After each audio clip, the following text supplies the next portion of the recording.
People are always asking what I do with my woven panels, and a lot of them do stay stacked up on my shelf. But this time I decided to make a drop zone pouch. I actually had this weave on my wall for about 5-6 years until I wanted to change the colors. So I did a different one, and that one now is emblazoned. And then this one was on a shelf. And every October I participate in Patterns by Annie's So Pink initiative, which is both a fundraiser and a way to give visibility for breast cancer and other cancers. And I waited until the last minute. So I was like, what do I have? It's gotta be a weave. I have the drop zone pattern in my shop. I had this awesome print from Tim Holtz's Abandoned that I've been wanting to use in something. I had some hooks and clips that were just a little bit bigger, and let's go. It's cute, right? Is a flat bottom bag, and it's full of stuff. So let's watch this video and have some fun. My absolute favorite way to quilt my weaves is to go right up through the center of the pointiest part of the diamonds all the way through, and it's going to happen 3 different directions, which will create a secondary like hexagonal pattern that's super duper cute. It not only makes this weave washable, but it's the perfect way to quilt it when you want to turn it into a bag. For this version of the drop zone bag, I am using this woven panel. I did not quilt it with a lining on it because I wanted to feel how durable it was. And I don't believe that it needs the Annie Soft and Stable in it. So instead, what I'm going to do is fuse the lining fabric, look, that's what I picked, with this double-sided fusible from Heat and Bond that will secure this in place and then give it that extra durability. Not sure which zipper I'm going to use for what, but I picked these 3 from my stash. Now let's get going.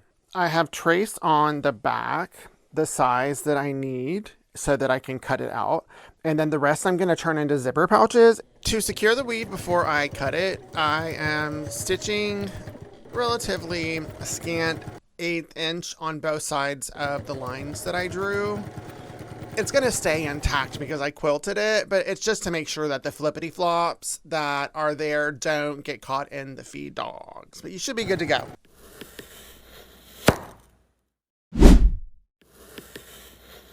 Like, imagine this, like, as part of a pocket on a bag. This I'm going to turn into a couple zipper pouches. And then this is going to become the drop zone bag. Ah, gorgeous. Now that I have this piece ready, I have this size ultra hold Heat and Bond that I'm going to fuse onto this piece. And then before fusing the lining onto this, I drew the lines for the bag so that I can cut it out and then fuse it, because I want to use these that I'm going to take out later. See, I want to try and see if I can use this part right here. And then don't forget to cut the curves. Oh, y'all. Yeah. Now this stuff comes off, see? Boop, boop, boop. And the adhesive is on here. Then once this is removed, I will fuse that lining fabric onto this piece.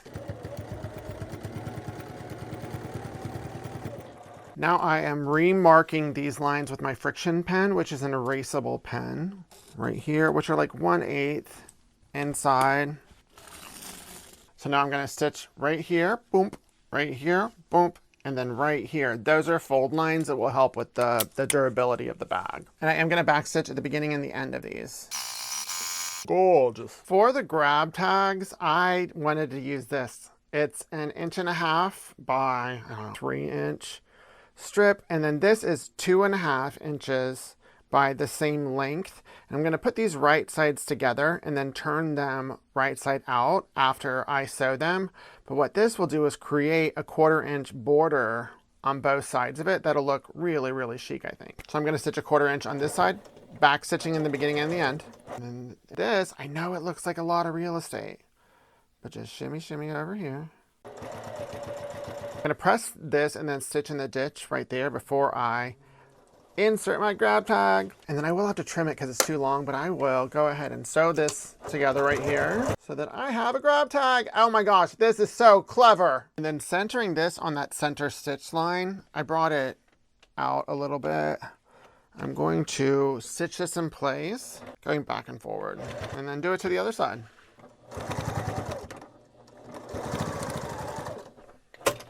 Now let's decide on zippers for this one. This is an option. I need to take them out, really. Oh my God, one is so gorgeous. So this one is beautiful. It would tie into that, but I'm gonna let this go. I think this one might be it, or blue. Too many choices. Or do I do this? I think that's it, the dark navy. Just kidding, I'm going with this one. This is the one I was leaning at the whole time. Now I put the zipper face down with the opening on this side. So I unzipped it to make it a lot easier right here. So I changed threads and I'm starting over because I didn't like the gray thread showing. I wanted it to complement or match the zipper.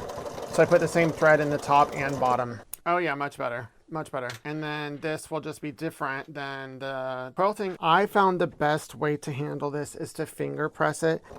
Next up is attaching the zipper to the other side. And I have marked the zippers on this side where it needs to start and end because this is getting unzipped. And I'll just start clipping. Look at that. I did it. Perfect. Now to this side, I'm going to do the same thing I did over here.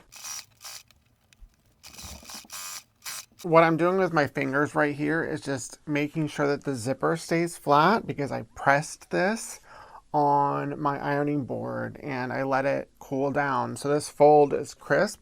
Just want to keep this nice and flat so it catches the fold and the fold is even. Oh yeah, I know there's a lot more to do, but already I can tell this bag is next level. Oh, since I'm on a straight stitch, this is how I have to tack it. It's just going forward and backward. By tacking it, it's where the end is so that it doesn't open. If you have a zigzag, then I usually do a zigzag back and forth. Then next up, I have this inside out. And this part right here, I'm not going to trim it till the end. So you'll want to center the zipper teeth right here. So I'll take this to the sewing machine just to tack this in place before I sew the rest of it. But then you can just sew the edges. So now I'm tacking this in place. I've centered it in the center of that tab. And then where that stitch line is, so.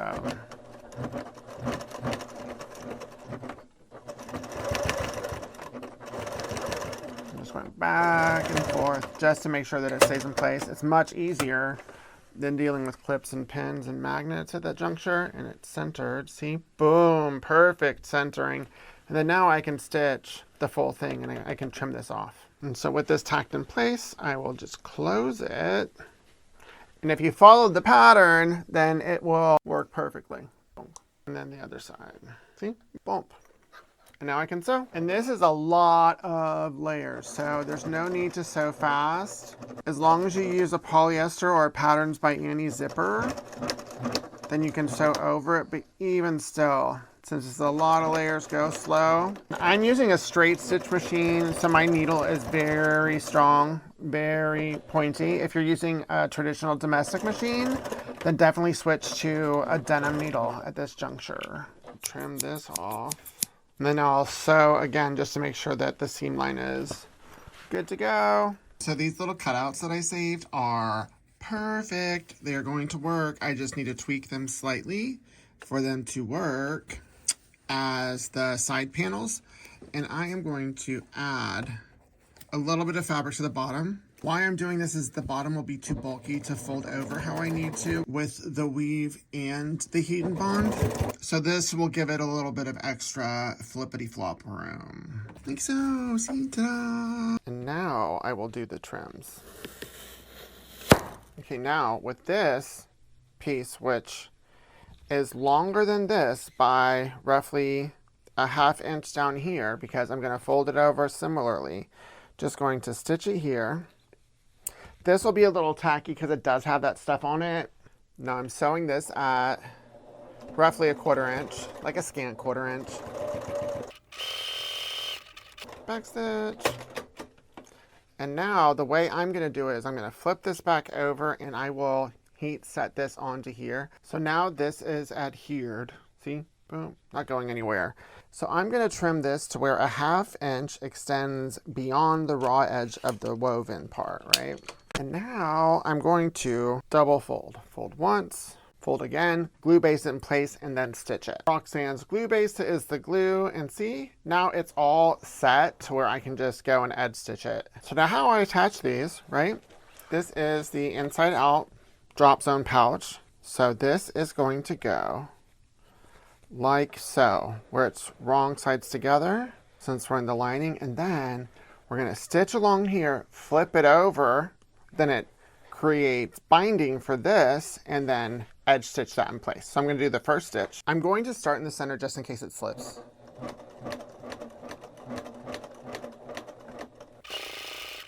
Yeah, great. Now we got this, and flip it over, and now stitch in the ditch.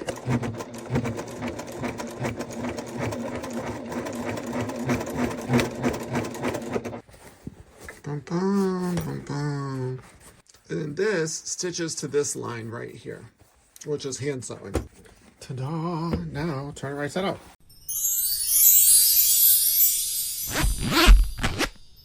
It honestly makes me want to go gangbusters with my weaves that I have stacks everywhere and turn them into really cool things, because this turned a simple pattern into a next level keepsake attention getting bag that I look forward to bringing with me everywhere. So what would I keep? What would I get rid of? I do not believe that I needed the heat and bond. Had there been no heat and bond and it would have been quilted, it would have been a lot easier to sew and navigate, and I probably would not have bent that needle. And it does give enough structure.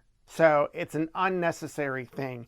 However, now that I've done it, it's firmer than my other ones that I made. And I really like how stable this one feels. It makes it just feel like a more substantive bag that's gonna hold its shape. And I'm here for it with this one. So I don't regret it, but I wouldn't recommend it if you haven't sewn through that many layers, because the heat and bond does make it tough. Or if I were to use it, then I would cut the heat and bond to where it was just where the project was, eliminating the seam allowance so I wasn't sewing through any of the heat and bond and it didn't add the extra bulk. I would make sure to read the pattern fully and or watch my tutorial before getting started, because I honestly made the same mistake with the cuts with this one as I did in the first one I made in my prior tutorial. But what I really do love is how I use the lining fabric to bring in other weave parts, like on the grab tags and this side. That worked really well. So all of the steps that I did there, 100% super duper awesome. So don't forget to check out Patterns by Annie's Sew Pink initiative. I have a blog link in the description here. And then I do have all of the supplies necessary to make this. So yay, drop zone pouch in woven edition.